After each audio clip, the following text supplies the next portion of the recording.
मेरा नाम पोरलाल खरते हैं और मध्य प्रदेश से आए हम लोग। और आदिवासी एकता परिषद जैसा प्रतिवर्ष अनुसार 13, 14, 15 जनवरी को राष्ट्रीय स्तर पर आदिवासी सांस्कृतिक एकता महासम्मेलन का आयोजन करती है। इस साल जैसा कि सबको विदित है कि कोरोना महामारी की वजह से हम जनवरी का जो एक शेड्यूल्ड प्रोग्राम था उसको नहीं कर पाए और फिर स्थितियाँ परिस्थितियाँ बदली, स्थितियाँ सामान्य हुई तो राजस्थान के कार्यकर्ताओं के साथ में देश भर के कार्यकर्ता मिले आदिवासी एकता परिषद के त्रैमासिक बैठक में ये तय हुआ कि 13, 14, 15 मई 2022 को धरियावत राजस्थान में इस महासम्मेलन को विधिवत रूप से हम संपन्न कर सकते हैं। उसकी खूब तैयारियां हुई, राजस्थान के कार्यकर्ताओं ने अच्छी मेहनत की और पूरे राजस्थान को जोड़ने का प्रयास किया। इस महासम्मेलन में एक बड़ी जो विशेष बात रही जिस किसी महानुभाव को भोजन ग्रहण करना है कृपया भोजनशाला में भोजन वितरित किया जा रहा है, जा करके भोजन ग्रहण करें। यात्रा हुई और उस यात्रा के माध्यम से गुजरात के जो ये राजस्थान के जो पाकिस्तान बॉर्डर के जो ज़िले हैं वहाँ पे भी लोगों को जुड़ने को मिला। मीणा समाज के लोग यहाँ पर जुड़े जो कि एक बौद्धिक रूप से और आर्थिक रूप से भी सक्षम है। चूँकि हमारा सक्षम नेतृत्व होना ज़रूरी है आज की स्थिति में जिस प्रकार के आदिवासियों की स्थितियाँ हैं। तो इस महासम्मेलन के माध्यम से राजस्थान के कई इलाके, कई लोग, कई समुदाय छूटे हुए थे वो जुड़े और 13 तारीख को यहाँ पर बहुत अच्छा विमर्श हुआ जिसमें साहित्य का विमर्श हुआ। साहित्य में हर बार की बजाय इस बार काफ़ी साहित्यकार इकट्ठे हुए और साहित्यकारों ने हमारा जो आदिवासी साहित्य है उसको पुनर्जीवित कैसा किया जाए या जो मौखिक साहित्य हम लोगों का, लिखित साहित्य आदिवासियों का रहा नहीं है, तो लिखित साहित्य का रूप देने की एक रूपरेखा तय करने की बात की गई और जो साहित्यकार देश भर से आए थे उनके कॉन्टैक्ट नंबर लिए गए। आगे की प्लानिंग उन लोगों के साथ में बैठ के की जाएगी। साथ ही महिला विमर्श हुआ। महिला विमर्श में एक संख्या ज़रूर कम थी महिलाओं की कल के ये 13 तारीख के सत्र में, लेकिन जो चर्चाएं हुई वो एक विषय से संबद्ध चर्चा हुई, गहराई से चर्चा हुई। कई महिला कार्यकर्ता जो नेतृत्व उभर कर सामने आए, ये इस महासम्मेलन की बड़ी उपलब्धि है। युवा सत्र हुआ। युवा सत्र में भी बहुत ही अच्छे ढंग से युवाओं ने बात रखी। युवा धीरे धीरे करके अब आदिवासियों की थीम को पकड़ रहे हैं, आइडियोलॉजी को लेकर बात करने लगे हैं और वास्तव में चेंज हम क्या चाहते हैं उस पर हमारे युवा बात करने लगे हैं। और फिर कल का जो आखिरकार ऐतिहासिक जो हमारा मुख्य सत्र था वो बहुत ही शानदार ढंग से हुआ। राजस्थान के पूरे इलाके के लोग इकट्ठे हुए, देश भर के अनेकों राज्य से लोग इकट्ठे हुए। जो इस महासम्मेलन की बड़ी उपलब्धि के रूप में हम कह सकते हैं वो नागालैंड स्टेट के जो लोग आए हम लोगों के बीच में, उन लोगों की जो प्रॉब्लम्स हैं वो हम लोगों के बीच में शेयर किए। फ्रेमवर्क एग्रीमेंट हुआ 2015 में, उस पर जो शांति वार्ता चल रही है उसमें उनका जो एक अपील है सरकार को आगे बढ़ना चाहिए, तो आदिवासी एकता परिषद ने उसमें अपनी सहमति बताई और ये जो शांति वार्ता चल रही है उसको बढ़ाना चाहिए ऐसा आदिवासी एकता परिषद के माध्यम से। और ये एक मिलने का सिलसिला चालू हुआ। तो ये एक नॉर्थ ईस्ट के लोग, आसाम के लोग हम लोगों के साथ में जुड़े हुए आते ही है, त्रिपुरा के लोग आते ही है और सबसे बड़ी बात है आसाम से एक सांसद जो एक लोकप्रिय सांसद है वो भी हम लोगों के बीच में आए। कल अच्छी बात ये हुई कि जितने भी जनप्रतिनिधि आए हम लोगों के बीच में उन्होंने एक सामाजिकता को प्रथम उस प्राथमिकता रखते हुए अपनी बात रखी। ये भी बात कल सामने निकल के आई कि जितने भी जनप्रतिनिधि थे बहुत ही अच्छे मतलब सामाजिक विचारधारा पे बात रखी और उन्होंने कहा कि हम अपना जो राजनीतिक एजेंडा है या जो हमारा राजनीतिक मुद्दा है वो हम अपनी अपनी उसमें पार्टी की फोरम पे बात रखेंगे, पार्टी आइडियोलॉजी की बात वहाँ पर करेंगे, लेकिन जब समाज की बात आती है तो उसको हम एक तरफ रखेंगे और समाज की बात यहाँ पर आकर रखेंगे। तो ये एक बड़ी बात निकल के इस महासम्मेलन के माध्यम से आई और कई बड़े लीडर आए, जैसे डॉक्टर किरोड़ी लाल मीणा जी आए, राजकुमार रोत जी आए, हमारे जो आसाम के सांसद है वो थे, यहाँ के स्थानीय विधायक थे नागेंद्र मीणा जी, नागराज जी मीणा जी, और हमारे प्रतापगढ़ के विधायक जो है वो थे रामलाल जी मीणा जी। उन्हें सारे लोगों ने पॉजिटिव रिस्पांस इस महासम्मेलन के माध्यम से दिया और सबने मिलके कहा कि ज़रूरत पड़े तो हम अपनी पार्टी में काम करते रहेंगे, लेकिन हम समाज के लिए इकट्ठे होकर बैठेंगे और जो हमारा जो यहाँ का राजनीतिक ये राज्य का जो सरकार है उसके साथ में भी बैठ के माननीय मुख्यमंत्री के साथ में भी मिल के जाकर चर्चा करने की बात है तो वो भी हम लोग करेंगे। तो ये एक पॉजिटिव साइन अब धीरे धीरे आदिवासी समाज में जाग रहा है और ये आप लोगों की एकता का असर है, देश भर के जो लोग इकट्ठे हो रहे हैं और एक तथ्य पे बात करने लगे, डाटा पे बात करने लगे, चिंतन करके सही चीज़ पे अब बात करने लगे हैं, तो इसका ये असर है। और ये भी देश में चेंज देखने को मिल रहा है कि इस देश में सबसे ज़्यादा यदि संख्या है या प्रतिशत की बात करें तो आदिवासियों की है, और वो इकट्ठे नहीं थे, इसलिए आदिवासियों के मुद्दों पे कोई चर्चा नहीं करता था। लेकिन आज जो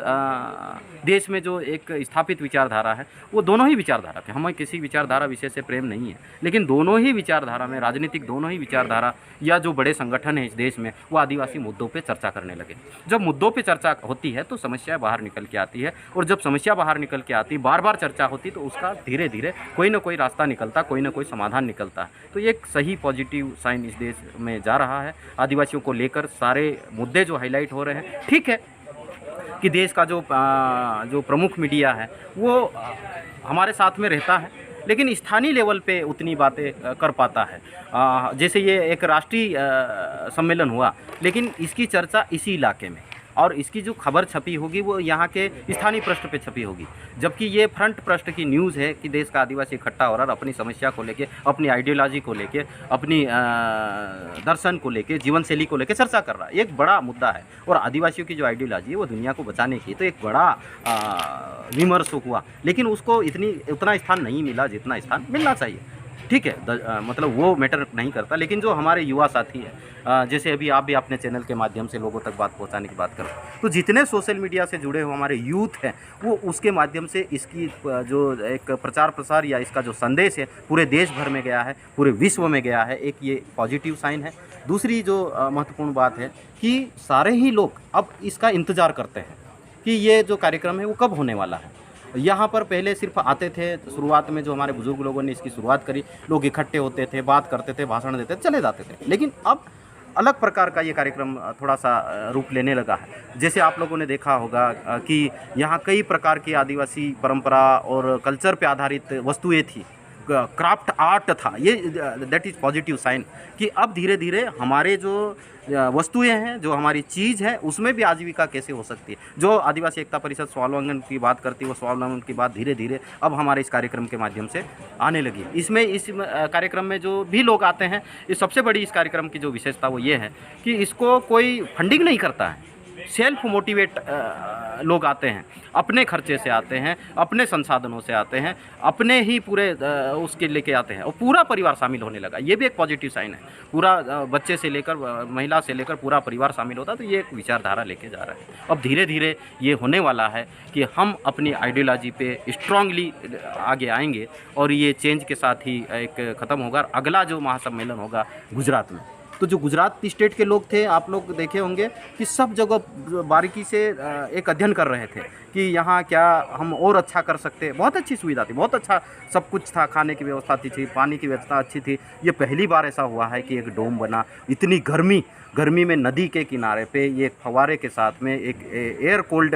टेंट लगना, यहाँ शांति के साथ में। तो इन सब चीज़ों को हमारे जो गुजरात के कार्यकर्ता था माइन्यूटली स्क्रूटनी कर रहे थे, और वहाँ और अच्छा कैसे कर सकते हैं। तो अभी आपके माध्यम से हम संदेश देना चाहेंगे कि आदिवासी एकता परिषद अब धीरे धीरे व्यवस्थित हो रही है, एक नई दिशा आदिवासियों को तो देगी, लेकिन दुनिया को भी नई दिशा दे सकती है। एक बड़ी बात जो है कि अब पढ़े लिखे लोग, जो रिसर्चर लोग हैं, ठीक है, मंच पे वो लोग नहीं आते, वो अलग बात है, लेकिन हमारे पंडाल में कई प्रकार के लोग बैठे रहते हैं, वो बारीकी से इस चीज़ को देखते हैं, और हमारी जिम्मेदारी क्या हो सकती है, हमारी भागीदारी क्या हो सकती है, एक ये चीज़ अच्छी जा रही। तो गुजरात में हम और अच्छा कार्यक्रम करेंगे। तो देश भर के जो हमारे कार्यकर्ता हैं, उनसे हम आपके माध्यम से अपील करना चाहेंगे कि ज़्यादा से ज़्यादा संख्या में जो हमारा 13, 14, 15 जनवरी को गुजरात में होगा, और हम यहाँ से स्टेट की डिक्लेरेशन करते हैं कि कौन से स्टेट में होगा, तो गुजरात में होगा। अब कहाँ होगा वो वहाँ के कार्यकर्ता मिल के तय करेंगे, और अच्छा कार्यक्रम वहाँ पर होगा, और अच्छी चीज़ होगी, व्यवस्थित ढंग से हम करेंगे, तो ज़्यादा से ज़्यादा लोग वहाँ पे आएंगे। और यहाँ जितने संगठनों के लोग हैं, आदिवासी Ekta Parishad basically ideology based एक ऑर्गेनाइजेशन है, और ये कोई ऐसा नहीं है कि इसके कार्यकर्ता ये, इसके साथ में कई संगठन जुड़े हुए हैं, और कई कार्यकर्ता इसके साथ में जुड़े हुए हैं, और अपने अपने इलाके में जाकर वो अपना अपना काम, अपने अपने मुद्दों को लेकर अपने अपने बैनर के साथ में काम करते हैं। और फिर जब साल भर में मिलते हैं तो एक सब लोगों से मिलने का, सबके मुद्दों पे विमर्श होने का, क्या आगे हम कर सकते हैं, तो यहाँ से जो संदेश लेके गए पुनः साल भर के लिए अपने अपने क्षेत्र में जाके कार्य में लग जाएंगे और इंतज़ार करते हैं। आदिवासी एकता परिषद में जो एक निर्णय की प्रक्रिया है वो भी बहुत ही अच्छी है। कोई चीज़ आएगी, त्रैमासिक बैठक होगी, त्रैमासिक बैठक में जितने भी सक्रिय कार्यकर्ता होते हैं उनको शामिल किया जाता है। उसके बाद में यदि कोई चीज़ ऐसी है जहाँ हमारा किसी बात को लेके गहराई से डिस्कशन होना है, कुछ निर्णय होना है, तो जो एक जैसे अभी हमारे राष्ट्रीय अध्यक्ष अनिल रावत जी ये साल भर के रहेंगे, फिर वो अध्यक्ष मंडल के सदस्य हो जाते हैं, तो वो चीज़ वहाँ पे जाके काफ़ी मतलब ब्रॉड लेवल पे जाके डिबेट होता है और उसके बाद में डिसीजन होता है। और जो हमारे कुछ बड़े निर्णय होते हैं वो महासम्मेलन में रखे जाते हैं और फिर जनता की स्वीकृति लेके उस पर हम आगे बढ़ते हैं। तो ये एक बहुत अच्छी चीज़ है। दूसरा, कई हमारे जो लोग पहली बार इस महासम्मेलन में शामिल हुए तो एक चीज़ को लेके काफ़ी प्रभावित हुए कि यहाँ छोटा हो या बड़ा हो सब एक मंचक पे सामने बैठते हैं, एक जाजम पे बैठते हैं, कोई छोटा नहीं, कोई बड़ा नहीं, तो कोई गरीब नहीं, कोई अमीर नहीं, तो कई महिला नहीं, कोई पुरुष नहीं, जो भेद मिटाने की बात है वो धीरे धीरे हम लोग आगे बढ़ रहे हैं। तो मैं पुनः इस आयोजन के लिए यहाँ के जो राजस्थान के कार्यकर्ता थे, उनके साथ में कई राज्य के कार्यकर्ता जुड़े हुए थे,